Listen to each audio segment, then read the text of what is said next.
When you think of college basketball, maybe you think about Bob Knight in Indiana or Dean Smith in the University of North Carolina.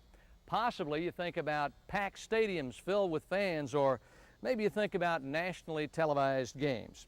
But at Yeshiva University, you talk about the legacy of Red Sarachek, and the crowds almost always call Manhattan home. Here's the story.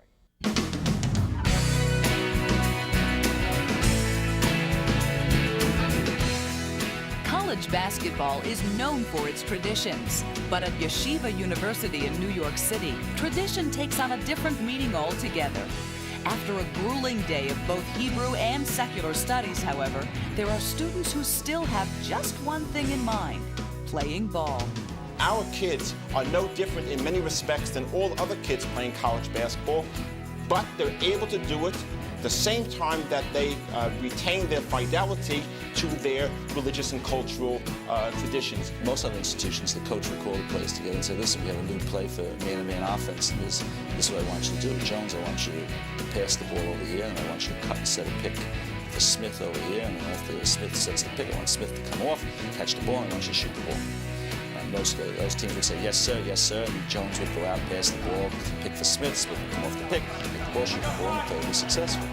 At Yeshiva, when I teach a play, it goes something more like this. I'll say, listen, Goldberg, I want you to pass the ball over here and go pick on Goldstein. And Goldstein wants you to come off the pick, and when you get the ball, I want you to shoot the ball.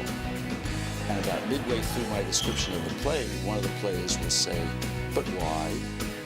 Maybe I could go over here, and maybe he can go over there. And then another player will pipe up and say, yeah, and if we set the pick down over here, maybe even a better play.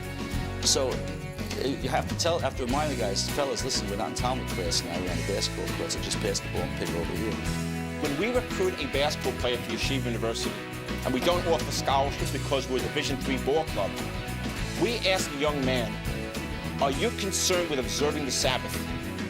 If the answer is yes, the only place in the country where he can observe the Sabbath as a Jew and play high-level basketball, he is here at Yeshiva University. Red Sarachek coached the Yeshiva Maccabees during the 40s, 50s, and 60s, becoming one of the most influential coaches in the game. And that legacy continues today, as this university produces scholar athletes who make remarkable contributions both on and off the court. What attracted Coach Sarachek to Yeshiva was the fact that he was encountering young men who were very ambitious. They're ambitious in the sense that they went to a school where they went to school for 6, 8, 9 hours a day, and then found time to play basketball.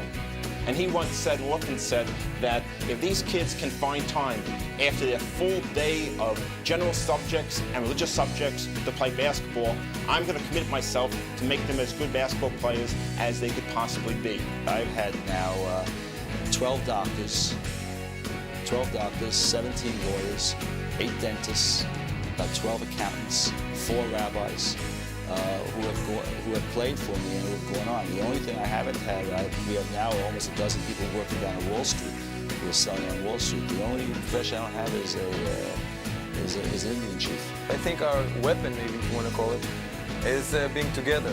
Being together because of those traditions we talked about earlier, because Yeshiva is so together, it's so like a small community, like one big family.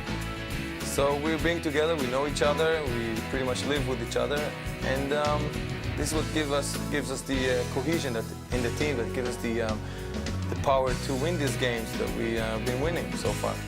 We went to Boston 2 years ago, so we checked into the motel, and there were a bunch of teams staying in that motel. So I think Cincinnati had checked in maybe like 3 hours before us. So they walk in, and even the guards on Cincinnati were 6'5", 6'6". So they walked in 2 hours, checked in 2 hours before us, and then we come to check in. So we're at the desk, we're mulling around, we got our basketball bags and our attire, and we come to the desk, the person at the desk goes, oh, you play basketball also.